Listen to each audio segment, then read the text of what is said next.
Новая газета раскрыла схему фабрикации дел на мигрантов. Душанбе. ГКНБ подписывает прихожан на прессу.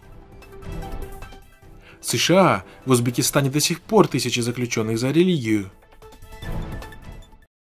Бывший член Общественной наблюдательной комиссии Москвы, внештатный журналист «Новой газеты» Евгений Еникеев в ходе журналистского расследования выявил схему превращения административных правонарушений в сфабрикованные уголовные дела. Жертвами такой схемы силовиков становились в основном трудовые мигранты, которые в России традиционно не имеют возможности защитить себя. Мы обнаружили схему, по которой, с нашей точки зрения, полицейские массово фабрикуют административные дела, после чего их фигуранты становятся обвиняемыми по особо тяжким уголовным статьям, в основном террористическим 205, 205.1, 205.6 УК РФ, а оперативную поддержку зачастую осуществляет ФСБ. Человека, который не может за себя постоять, по несколько раз запирают по ложному обвинению в спецприемнике, после выхода из которого он становится обвиняемым по очень серьезным составам преступлений, рассказывается в публикации на сайте «Новой газеты» 21 октября. Почему речь идет именно о схеме? Каждому, кто знает уголовное право и практику по доброкачественным уголовным делам, понятно, что нормальных террористов, бандитов, воров и убийц так никто не ловит. Человека, которого подозревают в преступлении, берут под стражу в уголовно-правовом порядке на основании каких-то улик, а не в административном, за плевок на тротуаре. Улики находят в ходе следственных действий, допросов, обысков, изъятий, оперативно-розыскных мероприятий, а не в результате прессования человека. Здесь же все наоборот. Сначала арест, потом улики, также говорится в статье. Следует отметить, ранее правозащитники уже неоднократно заявляли о массовой фабрикации в отношении трудовых мигрантов уголовных дел по обвинению в терроризме.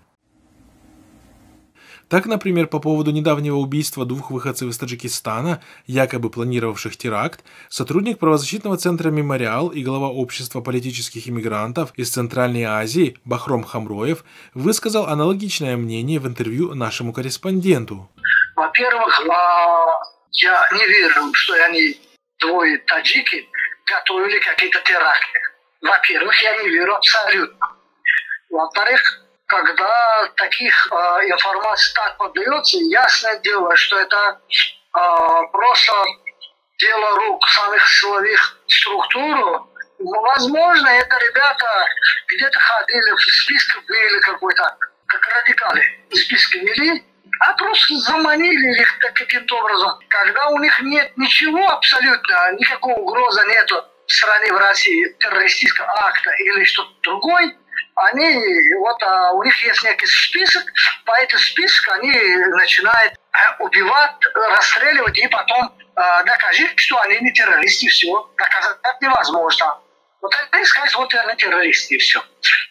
Соответственно, у нас могут быть опасения из-за имеющихся. Также и известный московский адвокат Тимофей Широков, имеющий немалый опыт в защите мигрантов из стран Центральной Азии. Во время интервью на канале «Настоящее время» на вопрос журналиста о том, является ли Россия безопасной страной для активистов и политических беженцев, ответил: «К сожалению, для этих людей существует реальная угроза, и я всегда говорю тем клиентам, с которыми работаю, и кого удается вытащить из следственных изоляторов, из центров содержания иностранных граждан. Россия не та страна, где вы можете ожидать верховенства права. Ищите любые возможности уехать отсюда». Да, соответственно, с ним проводятся процедуры в рамках В Душанбе от имамов махалинских мечетей требуют оформить подписку на газеты и журналы государственных изданий. Об этом в редакцию портала Хабархо на условиях анонимности сообщил прихожанин одной из махалинских мечетей района Исмаила Самани. Имама нашей мечети 2 дня подряд вызывали в местный отдел ГКНБ.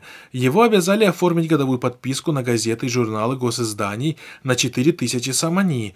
Об этом наш имам сообщил нам после 2-го визита. Во время 1-го визита требуемая сотрудникам ГКНБ сумма была больше, но имам объяснил, что прихожане не могут оплатить такую сумму, так как число прихожан всего около 30 человек, и они с трудом набирают необходимую сумму для оплаты коммунальных услуг, после чего сотрудник сказал, что подумает и даст ответ завтра. В итоге прихожане были вынуждены собрать 4000 самани, так как в противном случае сотрудник ГКНБ угрожал закрытием мечети, сообщает прихожанин. Что мы пишем? Мы не пишем то, что хочет наш читатель. Мы не пишем правду. На самом деле люди слушают о другом в действительности, на улице, в базаре. Но газеты или журналисты пишут о другом. Эксперты объясняют такое явление невостребованностью правительственных газет и журналов, состоящих только из пропаганды политики режима, которой население страны и так сыто по горло. По этой причине большую часть информации жители страны черпают из независимых и объективных источников в интернете, в то время как сотрудники спецслужб проводят подписку в принудительном порядке, причем за счет прихожан. Примечательно, что в соседнем Узбекистане власти уже использовали аналогичную схему для распространения также непопулярных правительственных газет и журналов. Так, в январе 2018 года прихожан мечети в Узбекистане поголовно обязали подписаться на госиздания. Имам мечети просит мусульман подписаться на местные издания. Нас просят заплатить 30-60 тысяч, $3-6, и подписаться на газеты, которые никто не читает. По словам имама, если мы не подпишемся на эти издания, то нашу мечеть закроют, сказал тогда в беседе с Азадликом один местный житель. Hidoyat jurnaliga Islom Nuri gazetasiga yozilinglar xohlaydiganlar.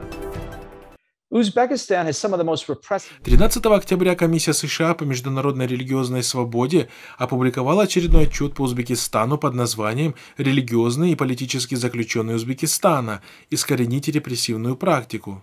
Согласно данным отчета, количество осужденных за свои религиозные убеждения достигает более 2000 человек.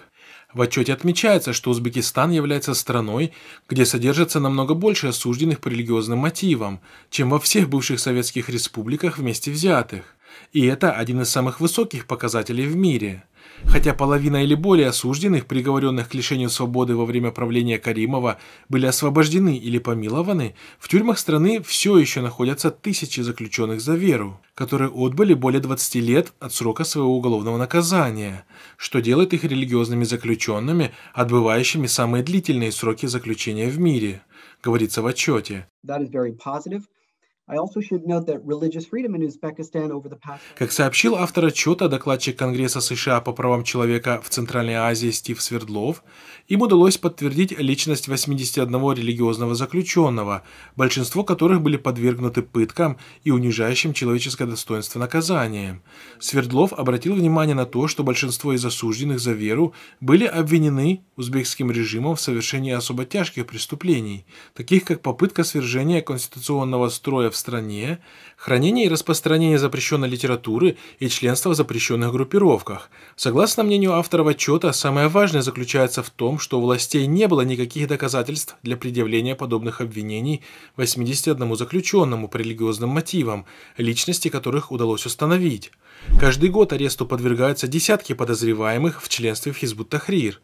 Так же, как и во время правления Каримова, власти продолжают арестовывать подозреваемых приверженцев Хизбут-Тахрир и других запрещенных групп, основываясь при этом на идеях задержанных, а не на доказательствах причастности к насилию или попытке насилия, отмечает докладчик Конгресса США.